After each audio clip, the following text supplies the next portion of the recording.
Mic'd up.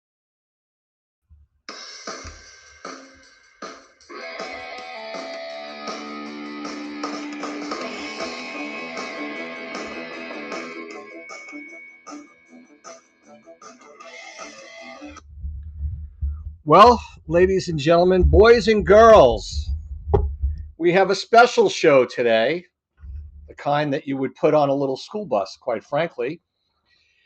Adam Schneider is on assignment, which means his wife said he's not allowed to do the show while they're on a trip together.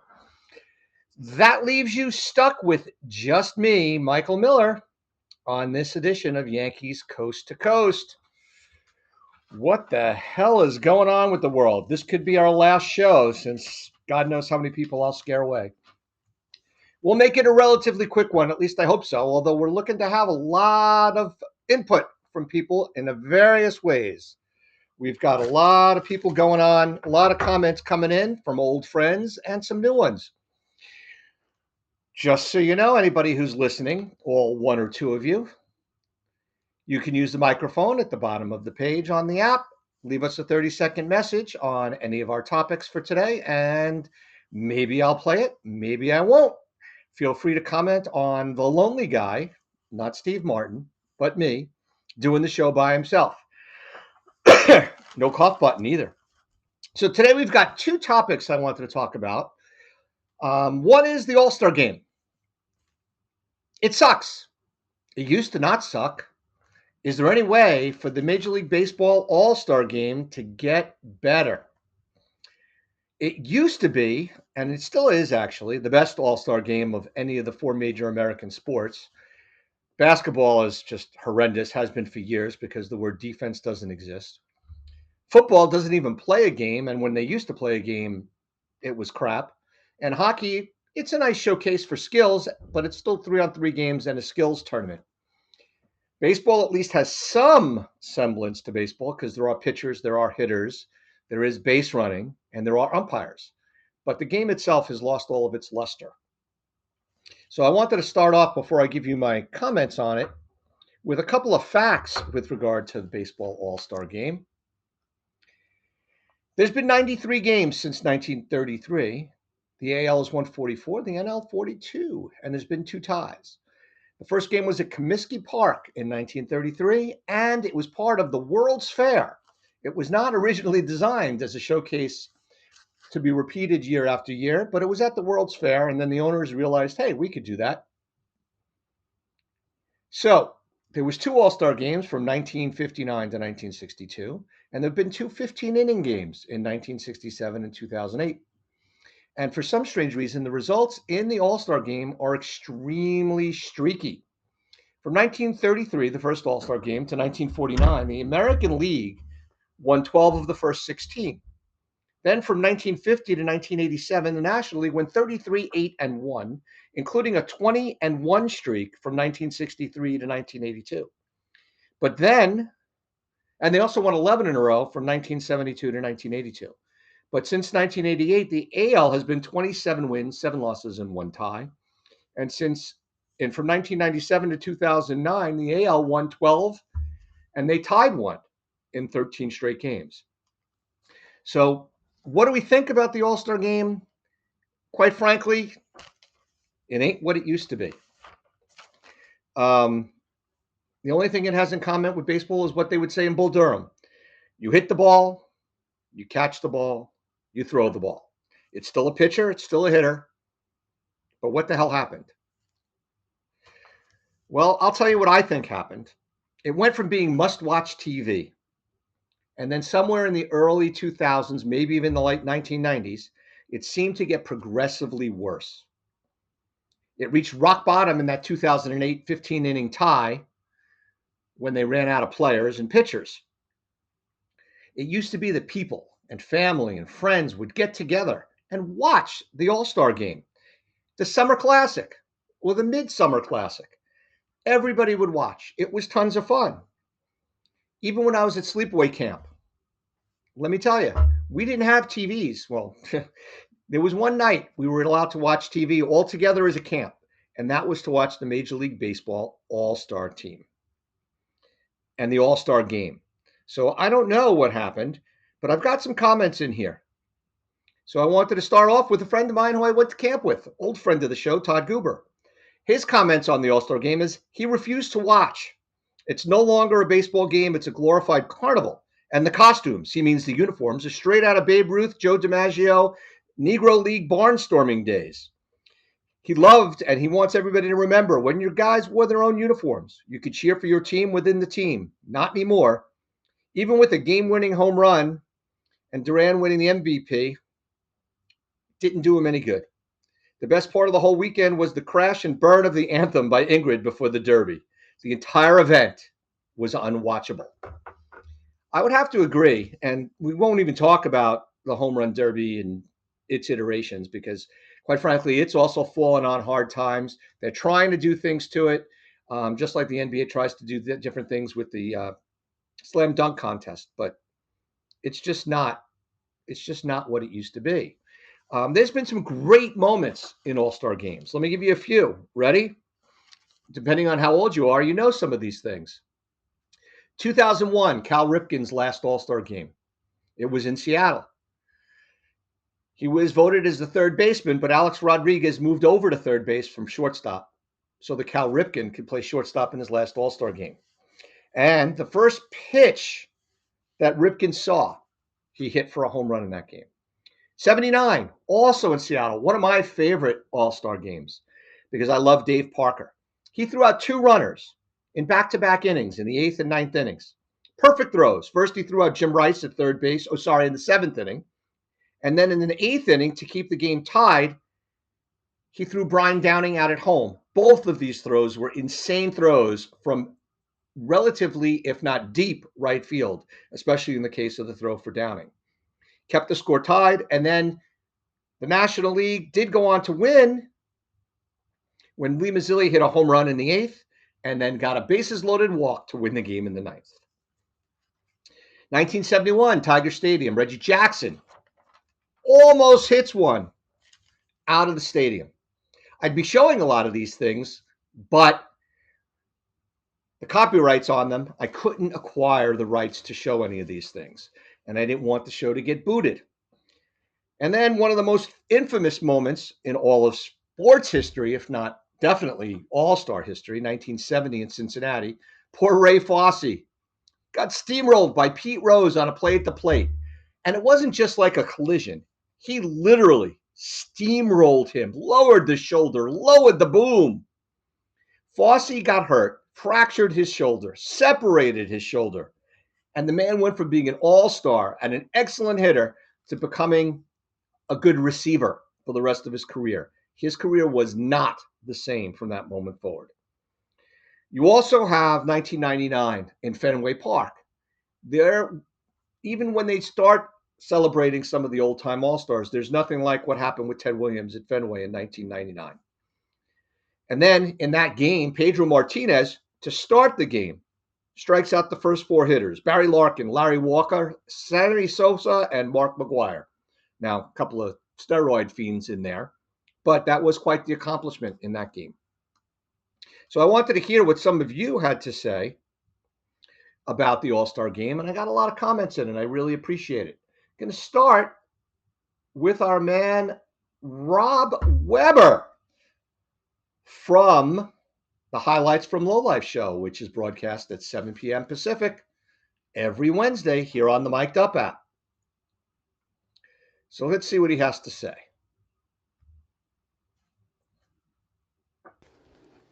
Hey, Mike, I got to admit, as a child, I loved the All-Star Game. It was a pinnacle. It was a must-see event. But now these home run derbies, the crappy uniforms, the softball games, the big, huge money grab, it's really a turnoff for me, and I haven't watched in years. But I'll follow up with some ideas about how to change that. We'll go right to those ideas from Mr. Weber. Personally, I think the All-Star Game is dead. The concept has come and gone, and now folks are looking for that rest at the break. But if we're going to go forward with an All-Star Game, Let the players wear the uniforms of the teams they represent, not some fake uniforms that have been put in just for the day to make money. Fans want to see their players in their uniforms. I don't disagree with that, and you'll hear a little bit more on that from me in a couple of minutes. And last from Mr. Weber.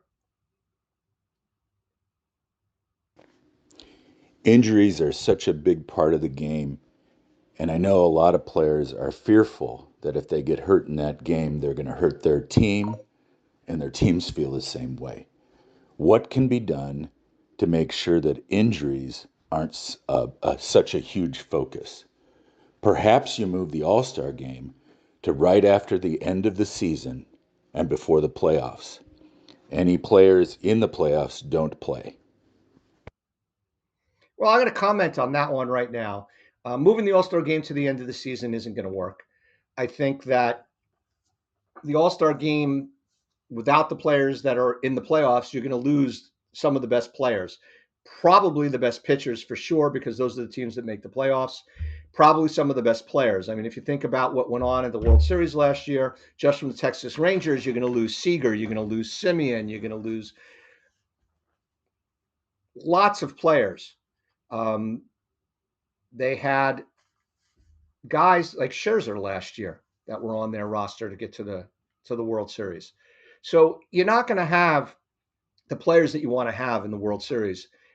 Sorry, in the All Star game, if you eliminate the players that are on the playoff teams, especially when you're talking about having 10 teams in the playoffs, five from each league, if not six when they expand, because I'm sure they will, because as you'll hear later on, it's all about the money. Lastly, from Mr. Weber, sorry, I didn't see this one come in. Limit the size of the roster so that players who have been voted in to the game actually get more than one or two at bats. In some cases, maybe they even play the whole game. It's just one game. Why do we need 32 players on a roster? Limit the number of pitchers. Why does every pitcher just pitch one inning? Why do some pitch not even one inning? It's ridiculous. So on this one, I have a lot to say because I agree 100% with what Rob is saying here. I don't care that the roster's 32 players, but this everybody gets a trophy, everybody has to play. I want to get every player in is crap. They're adults, they're major league players. They don't need to have every player. I don't necessarily mind every team being represented, but there are a lot of guys. I don't care if I see them, especially if it's a second guy on a mediocre team, even if he's having a good season. Put him on the All-Star team. But this year there were six pitchers who faced less than three batters. I thought there was a rule they had to face three batters. That's garbage. I don't care if you're a reliever or a starter. Let the guy pitch to three batters and follow the rules of the game. Jordan Alvarez, starter, one plate appearance, a walk. What is that? That's where Rob's point of let the guys play. It used to be guys that were starters were playing 6 and 7 innings. Obviously, back in the 60s and in the early 70s, and even before that, obviously, players were playing the full game. Guys were all stars and they had 20-man rosters. Of course, they had a lot less teams, but they were playing the full game. And I agree with Rob. They need to play more. I understand. So we'll see what happens. I also think the pitcher issue. It used to be the starting pitcher in the All Star game had to pitch 2 innings. There's no reason that a guy who's a starting pitcher who makes the All Star team shouldn't be pitching for at least 40 pitches, if not 50, in the All Star game, especially the starter. And let somebody else pitch 2 innings as well. It doesn't make any sense. The only pitcher who threw more than 20 pitches was Logan Webb. He threw 31. And the reason he threw so many is he stunk. He was terrible. He got lit up. They have to throw 2+ innings for the starters. All through the 70s and the 80s into the 90s, a starter threw 2 innings if he was the starting pitcher. Players got 2 and 3 plate appearances before they were replaced by other players. It doesn't need to be everybody gets a trophy. I know they hold one pitcher back for extra innings, but he's only going to throw 2 innings at most anyhow. It doesn't make any sense. I agree with Rob wholeheartedly on those thoughts. Let's see what anybody else had to say. Let's go to our friend Matthew Q. Shell. See what he has to say about the All-Star game. Hey, Mike, I still enjoy the MLB All-Star Game. It's probably still the only All-Star Game that's competitive to watch. Individual rivalries, individual pitcher batter exchanges, um, and but I prefer if they go back to their wearing uniforms from their home team and certainly the home caps. There was a lot of players this year that I had no idea who they were. Matt hits on a great point. I absolutely believe the money grab for these costumes that these guys are wearing, that these crappy uniforms that these guys are wearing. I don't want to see it. I want to see the Yankees when the American League is home, Yankees in the pinstripes. I want to see the Red Sox in their home jerseys. I want to see all the teams that are home in their home jerseys. I want to see all the teams in their road jerseys. If it's a National League Park, put the American League players in their road jerseys like you used to do. And I don't want to see any of these City Connect jerseys or any optional third jerseys that these teams have. I want to see their traditional, if they have a traditional jersey, that's what I want to see. I don't want to see somebody wearing a jersey that says National League and looks like a Halloween costume. I also don't want to see those jerseys that are all-star jerseys, but say New York across the front if the Yankee player is up. That's garbage. Put him in the Yankee uniform, put him in the Red Sox uniform, put him in the Mets uniform, put him in the Pirates uniform. I like seeing the different uniforms of the different teams. It also helps me understand who the players are. And perhaps when I see Brian Reynolds is playing for the Pittsburgh Pirates and he's an all-star, maybe I'll tune into a Pirates game once in a while when I'm watching MLB on their app. Or maybe when the Pirates are on and I normally wouldn't even turn on the channel, I'll take a look see to see certain players. I mean, Skeens obviously everybody knows because he's upfront about everything right now, leading in every category since he came up as a pitcher, including the most flexible girlfriend since she's a gymnast, which as a guy, I can appreciate. Let's see what else people have to say here. Let's see what. Oh, here we go. A man I call Guy Forget, but his real name is allegedly Nick Pasianos. Hey guys, Nick Pasianos here. Um, Unfortunately, I don't think the All-Star Game can ever regain its luster. Thinking back to when I was a kid, I think part of the appeal was that teams didn't from one league didn't play each other. So, seeing some of my guys on the Yankees, play against the Mets was a treat, and I think got the audience's attention. And now with interleague play, obviously that's gone. So, actually, one of my points on so what happened? How did this get all screwed up? 1997, which I think was the beginning of the end, was when interleague play started. And then, as the balanced schedule where everybody plays everybody came into play, I think the All Star games lost even more luster. I understand interleague play, and I understand there's a lot of money involved, and they should have it. I think it's a good thing, it's a fun thing, but I think there's too many interleague games. There's no reason for the 4 and 6 game series, 2-2 at home or 3-3. I think what they should do, and it'll be a difficult thing to do, but I think a computer can do it because I think I could sit down and do it if you gave me months to do it, but a computer could probably do it. Have everybody play one home game and one road game against everybody else. That way, everybody's in everybody's stadium. How difficult could it be for a scheduler to schedule the Yankees when they're on the West Coast and they go to Southern California to play the Angels, that they go to San Diego for a game and they go to LA to play the Dodgers for a game? How challenging is it when the Yankees come to Oakland or Sacramento and they come here? They should play San Francisco. The same would hold true when a team goes to the Midwest. They go to Chicago. They can go to the White Sox or the Cubs. They can go to Detroit. They can go to Cleveland. They can go to Milwaukee. They can go to St. Louis. They're all in the neighborhood. Schedule the games in such a manner that you get one game against every team, home and away. That would still keep your interleague play, probably make it much more fun. Yes, Yankee fans and Met fans won't get to see each other 4 times or 6 times, depending on the season, but 2 is enough. It's not like 8 is enough.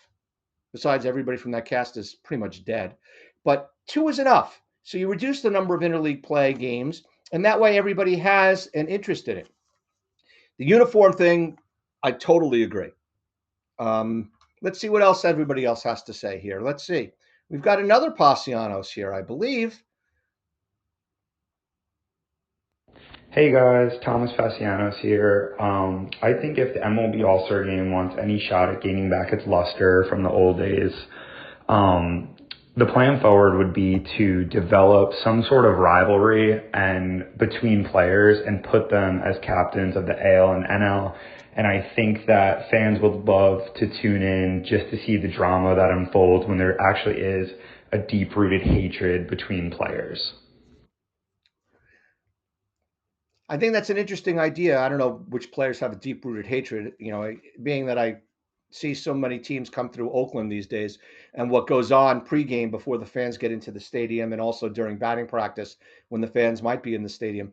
There's a lot of fraternization. I mean, yes, you do have was it Jock Peterson punching somebody? I forgot who it was. Oh, Grisham punching Jock Peterson over fantasy football and stuff like that happens. Yeah, that. There is some type of rivalries in certain instances, but I do think it would be pretty cool. Maybe they try a draft like they do for the NHL draft. Sorry, the NHL All-Star Game, where they pick two captains, one from the National League, one from the American League, and they draft teams. Um, After the vote by the fans. But we'll talk about the fan vote in a couple of seconds because I definitely think that there's an impact that the fan voting changes has had with regard to the All Star Game. Let's see if we have some more pictures, some more comments. Here we go. So, under his pseudonym, Ezra von Mommelschwanz, which means marble dick in Yiddish, let's see what Adam has to say.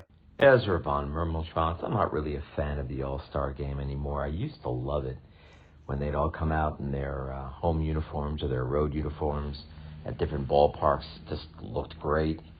Something about this money grab with these ridiculous softball uniforms, beer league stuff. It's just beneath it. Also, don't care for it. It's interleague because, frankly, it's not that interesting. One more comment from the man sometimes known as Ezra. Ezra von Mermelschwanz. The All-Star Game needs something. I don't know what it is. Maybe less players. Instead of every team, literally the best players. Don't let the fans vote. Pick the best players and let them play one game. And that's it. Regular lineup, maybe 15 or 20 guys. Make it like a tournament. I think it would be better. I actually disagree wholeheartedly with taking the vote away from the fans. Just to give you some history on that area, 1933 and 1934, the fans selected the starters, and from 35 to 46, the managers did it. In 47, the vote for the starters went back to the fans. And then 1957, the Reds fans stuffed the ballot box to such an extent that 7 of the 8 position players that the fans voted in, no pitcher voting, and the first baseman didn't get voted in, were voted in as Red starters. Ford Frick, the commissioner at the time, went and stepped in and said, "This is not happening." He took 2 Red starters out from the starting lineup and replaced them, and then he took away the fan vote and said that this ballot stuffing has got to stop.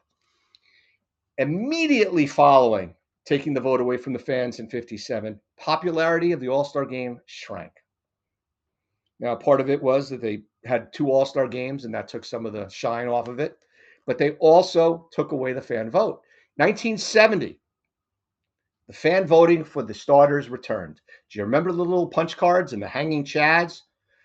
Kids and dads and moms used to sit in the stands and fill out those little ballots, punch the cards, and drop them in a box right in the stadium.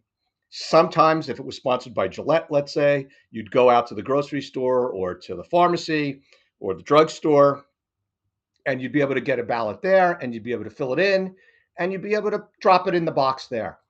Who didn't love that? Everybody was doing it. People would talk to each other. Who are you voting for? Why are you voting for this guy? What's this going on? Yeah, there's some ballot stuffing, but who cares? The teams that have the fans deserve to get the ballot stuff. You know what? If they can't draw anybody in Tampa Bay, I don't care if they win 147 games. If you can't draw, your fans. Whoa, my house is collapsing. We had a mini earthquake just now, I think. Holy cow. Woof! Something just collapsed at my house. Almost came tumbling down on me. There you have it. It's like the 89 World Series, guys. Pretty cool. Anyhow, I'll continue now because I'm not worried about the aftershocks.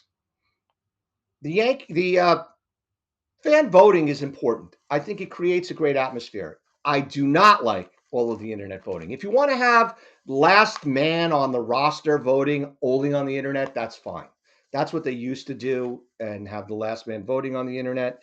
That seemed great. But right away, popularity shrank. So when was the All-Star game in its prime? As everybody that's commented so far, when they were kids in the 70s, because we're all old men at this point that commented in, we all watched the game.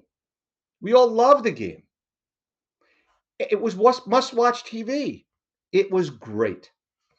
And that's what they need to go back. Matter of fact, in 1970, Rico Cardi was a write-in starter for the All-Star team. And in 1974, so was Steve Garvey, was a write-in. And not only was he a write-in starter at first base for the National League, he won MVP of the game.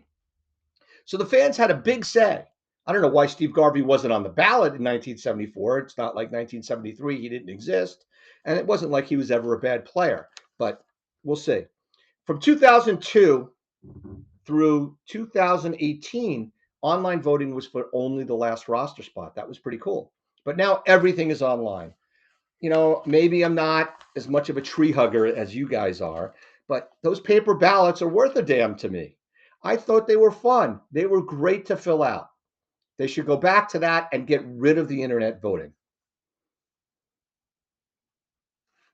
Don't do this. They also have online phase voting. So you have the first phase of the voting and the second phase of the voting and the final phase of the voting. It's all crap. Go back to the punch cards. It's great stuff. Let the dads and the moms and their kids and the people sitting next to you talk about who should be on the All-Star team, not some random bot in Russia stuffing the ballot box for somebody, or some random bot sitting in front of the computer in Iowa someplace stuffing the ballot box for some guy that nobody's heard of. I don't want to see it. Let the fans vote. Bring back the punch cards. That's what I think needs to happen. Let's see if there's any more of these guys. I think we're done with the All-Star game comments. So we went through my reasons on how we got there. We took away the fan vote and the punch cards. We took away the uniforms. We don't have the players playing as many innings. A lot of you have talked about that. I don't think everybody needs to get a trophy. Not everybody needs to play. Did everybody need to see Willie Castro, 265 hitter with 7 homers and 30 RBIs, play in the game this week? How about David Fry, 279, 8 homers and 33 RBIs? Yay, you're having a pretty good season, but I don't care. I don't need to see you play. Let the starters play 6 and 7 innings, if not more. Let them play 9. I don't care. You know what? They're not going to get hurt. And if they get hurt, it's a freak injury. I mean, come on. Ask the Met fans about Diaz's injury at the World Baseball Classic. The guy was jumping up and down celebrating that they won the game. And he blew out what did he blow out? His knee or his Achilles, whatever he blew out. These type of injuries are going to happen no matter what you do. It's just part of life. Bring back the vote. So there you have it. My little old man theories on things, as well as my little old man get off your lawn calls for action. No more internet voting. Starters must play at least 6 innings. Pitchers that start must pitch at least 2 innings, unless they hit to 50 or 60 pitches because they're getting knocked around. And then you have a rule for 3 batters. Make sure the relief pitchers pitch to 3 batters. Not everybody needs to play in these games. And then, of course, you want to have players wear different uniforms during the home run derby and any other types of skill competitions, which wouldn't be a bad thing to add, which I'm not talking about.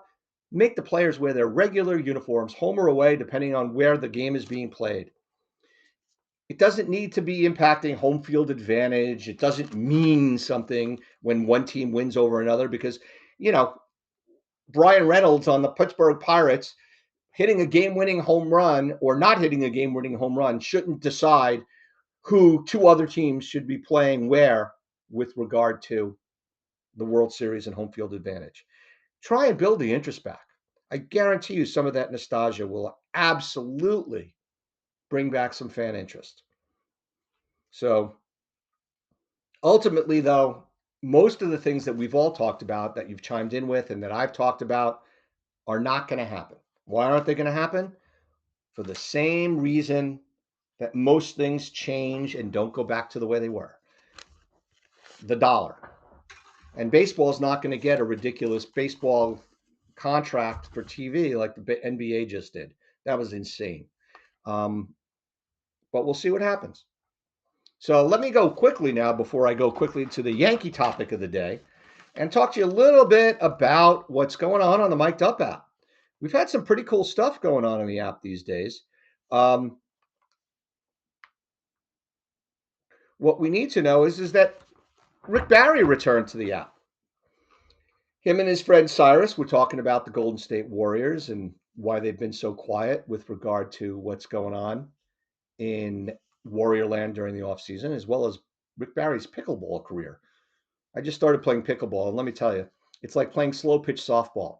Yeah, it's fun. Yeah, it's exercise, but really taking it too serious, it's slow pitch softball.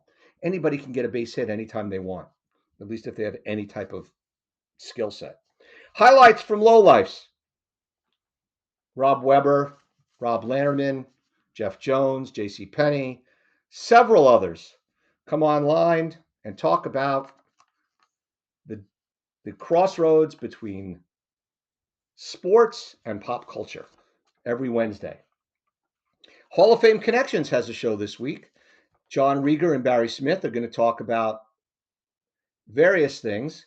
Barry and PGA Hall of Fame director John Rieger catch up and talk about all things sports, and their knowledge is well beyond anything I can provide for you guys. So today's topic on the Yankees, since last week we talked about the Yankees being broken and everybody agreed, we're going to talk about fantasy and reality. And I'm going to give you my thoughts first, and we're going to go back and forth with a lot of the comments that I received, both in text and on the app today. So bullpen's not good. No true swing and miss guy. No leadoff hitter.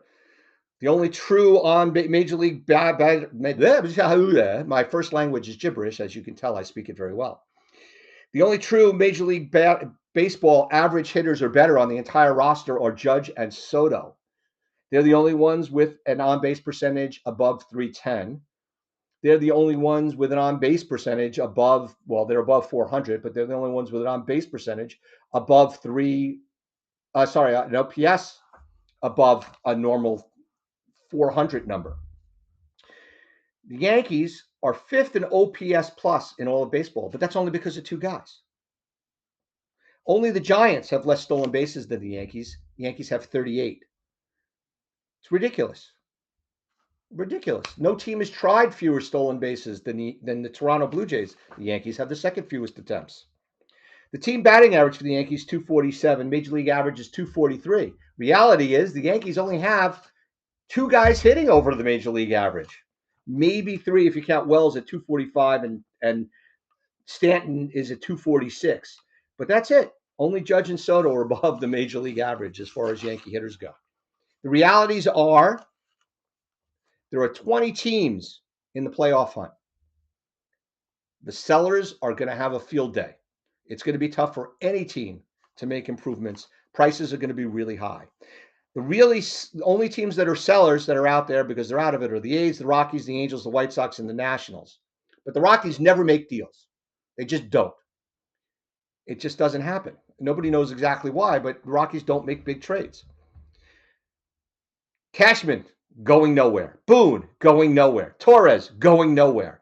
Stanton will come back, will either suck for a month or get hurt again, and maybe he'll be ready to go when the playoffs go and be ready to go because he's been a good playoff performer. Verdugo is what Verdugo is. He is a below average Major League offensive player.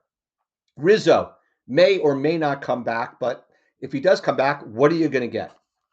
So what are the questions? What are the comments? Let's hear what some of you guys have to say about the Yankees. I'm going to start with a text I got from Tony Lettieri. Tony had a lot to say about the Yankees.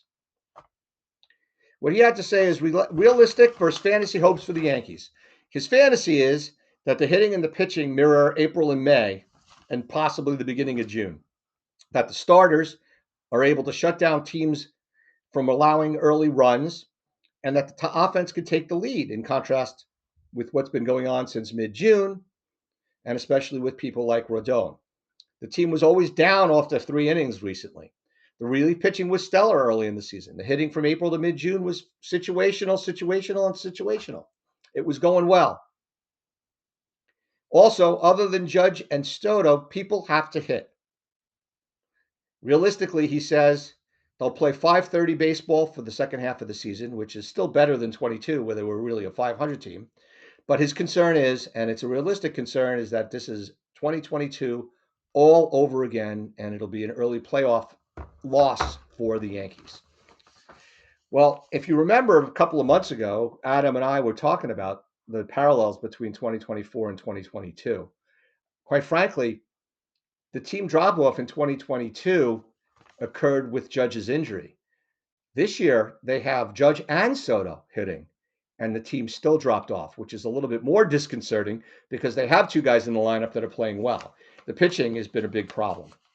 Rodon, as Tony mentioned, has been a real challenge, and he's going nowhere, despite what friend of the show, Dan Kramer, has to say. Let's see what Dan Kramer has to say. Here's another Yankee fantasy. The Dodgers need starting pitching. Maybe there's a way to trade Carlos Rodon and that contract to the Dodgers. There's no way in hell the Dodgers are taking on that contract. There's a better chance because the Dodgers need a second baseman. The Yankees could dump Torres on them, but I don't think the Dodgers are going to do that either. I think they're going to live and die with Gavin Lux and hope Mookie comes back, and maybe Vargas or whoever else they have playing the infield could slide over at second base if they have an issue. But I don't think the Dodgers are taking Rodon. I don't think anybody's taking Rodon, to be quite honest with you. Another issue for the Yankees, I will say this. Historically, Cashman has done an excellent job in rebuilding the Yankee bullpen on the fly. He's gotten the most out of guys like Tommy Canley. He got the most out of Efros before he blew out his arm. He even got a lot out of Trevino before he was gone. Not to mention some of the other guys that he's gotten in season to help finish the season in the bullpen. So let's hope Cashman can pull something out of his butt and fix the Yankee bullpen. We don't know what's out there, but we'll talk about that in a little bit later. I don't think the Yankees are going to trade for a stud closer, although Scott is out there from Miami and he is available because Marlins are a seller. They are on that selling list, but they're not going to get a Mason Miller. They're not going to get Diaz from Cincinnati. Diaz, Cincinnati, I don't think they're sellers. I think they think they're in it. They're right at the border of that wild card, not making the playoffs year after year and having a chance to do it. I don't necessarily think they'll be buyers, but they're not going to be sellers. And Mason Miller, the Yankees wouldn't give up Jones as part of the Soto trade. Why would they give up Jones as part of the Mason Miller trade? I don't know. They do have the assets to get a Tanner Scott. They don't have the assets to get Garrett Crochet, who's probably, like Luis Gil, going to be sliding into the bullpen because of the fact that he's only pitched 50 innings over the last several years. But do they want to give up Jones for him? I don't know. Crochet is definitely a long-term starter, so it would be possible that they can give up Jones for him and get a starter. But you can't really give up Jones and get a reliever, even as good as Crochet could be with his strikeout abilities. Another thing about the Yankees, DJ is finished. He's done. Put a fork in him.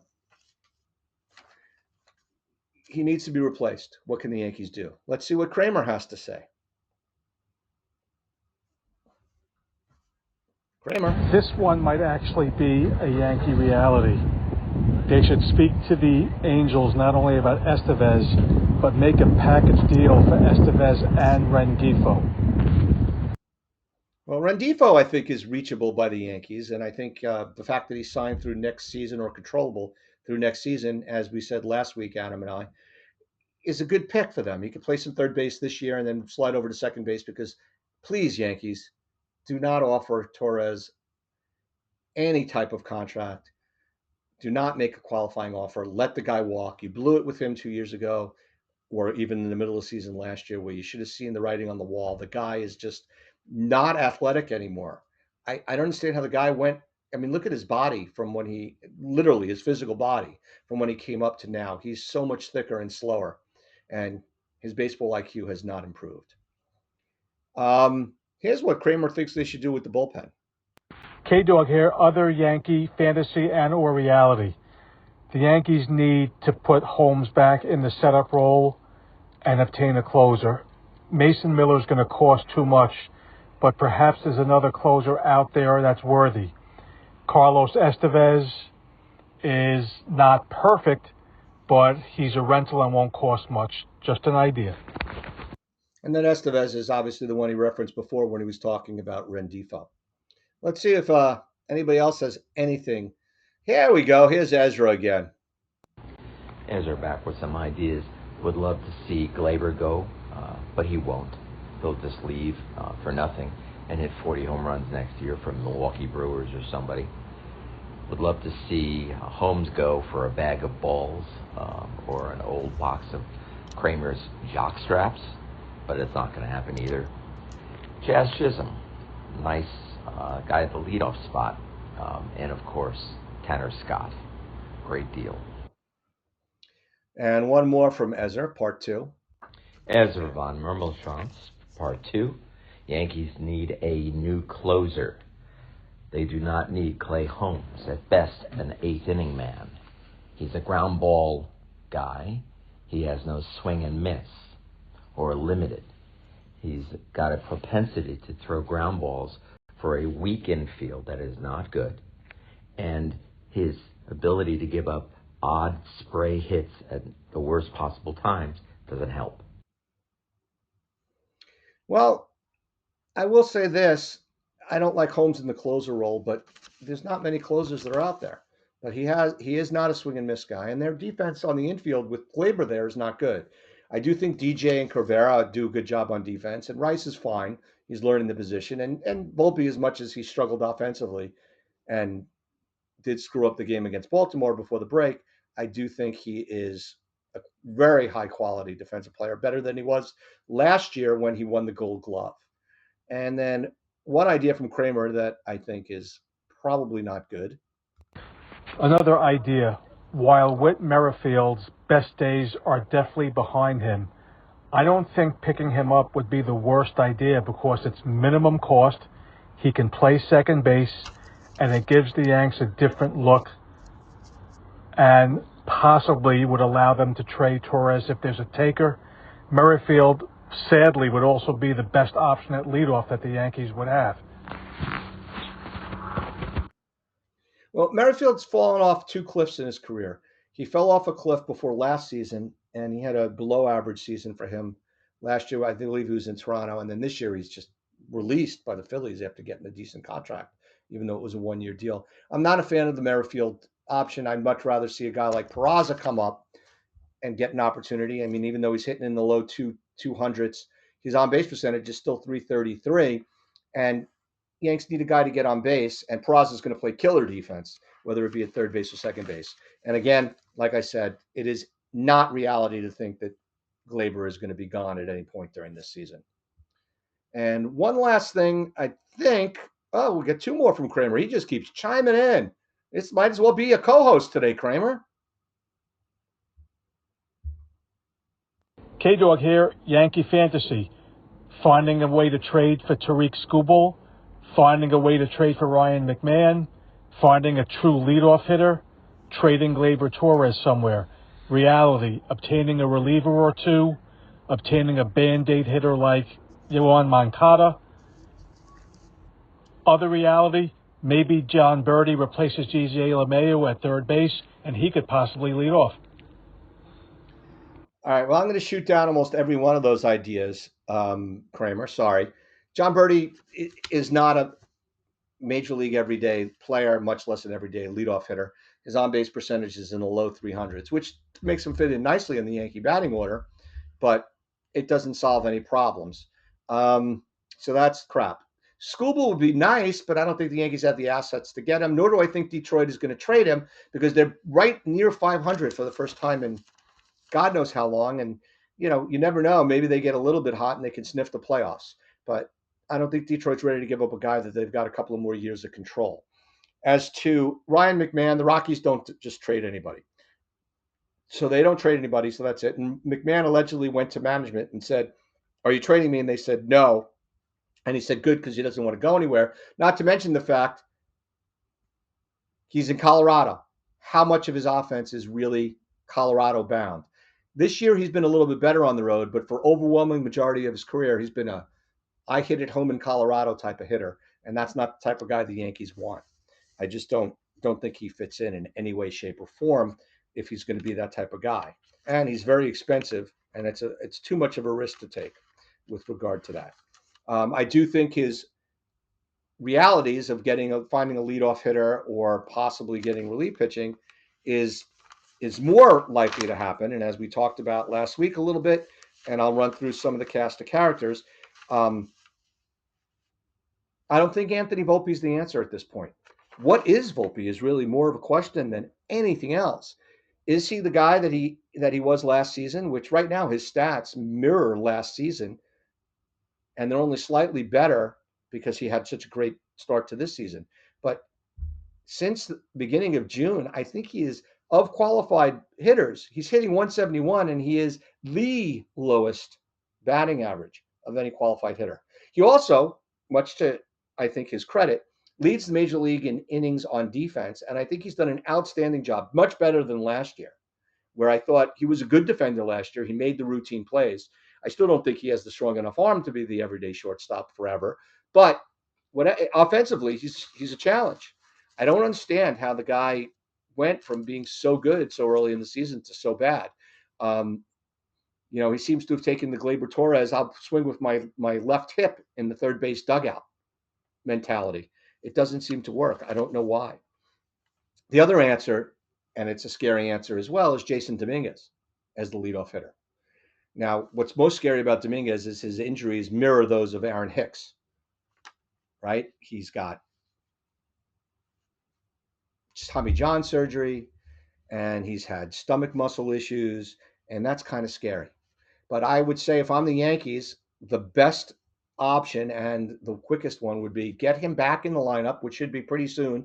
Give him about 2 to 3 weeks in the minors, and I don't care if he hits 047 in the minors, bring him up and let him play. I don't care. It's the best option internally. Let's see what we got. Figure out what's going on. All right? It doesn't make any sense. We just got to figure out whether or not he's a player that can play and whether he can stay healthy or whether he's going to be Aaron Hicks and get rid of him if he's Aaron Hicks. So we'll see what happens with that. The other options out there, with regard to leadoff hitters are the guys we talked about last week. Potentially Jonathan India, but there's no place for him this year. He doesn't really play third base. And the DH spot is clogged up because Stanton will be there and they'll have to rotate some outfielders through there.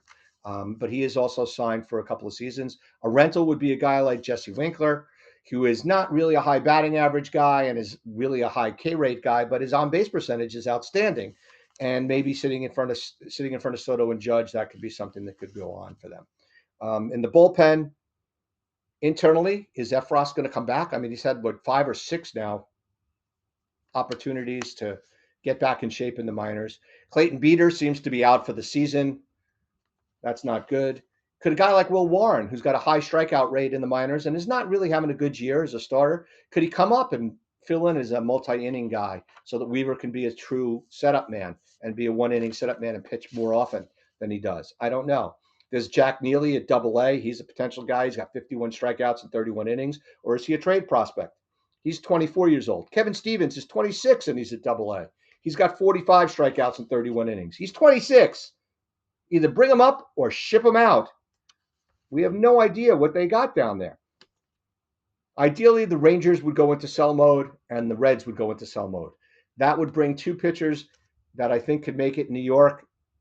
One who has made it in New York come to help to the bullpen rescue. One potentially even take over as closer, and David Robertson, who's become a strikeout machine down in Kansas City, even more so than he ever was. And if the Reds would go on the market and sell Diaz. Sewald in Arizona is a possibility if Arizona falls out of the race, but is the, World Series participant last year. Are they ready to drop out of everything? He's also a rental. So maybe that is a guy Arizona will let go. Don't want Kyle Finnegan from Washington. He is not a strikeout guy, and he is a high contact guy, and he walks the tightrope every time he pitches. Michael Kopech's a possibility, but I think he's going to cost a lot. He is a wild man. He does not allow contact, but he's a 3 true outcome pitcher. Walks, strikeouts, and runs on little blue hits. But Tanner Scott, I think, is the realistic piece with regard to that. So who knows? That's the show for today, boys and girls. Hopefully, I didn't scare too many of you away. But in summary, history says Cashman will do something well good about the bullpen. Will they stay healthy? Yankees are not going to get some star-studded guy to come in. They just don't do that anymore. And the other half of it is Yankees have given up prospects in the past, and other than Josh Smith, who went in the Gallo trade, none of them have really turned out to be very good. And Smith is an exception, and he wasn't that good until this season. So does that mean the Yankees prospects are not as good as everybody thinks, even though they're highly rated? 4 or 5 of them in the top 100? Or is the luster off and people are not going to trust the Yankee prospects going forward? Who knows? But don't expect major changes. It's not the Yankee way. It's not going to happen. I'll see you next week. We will have a special guest next week for those of you interested in what it's like to watch old fat man baseball, videotape old fat man baseball, and participate in events with professional baseball players. We're going to have a special guest for you. We're scheduled to meet with him and set it all up on Monday. And until then, I will say to all of you, make sure you behave yourselves or at least do not get caught. Take it easy.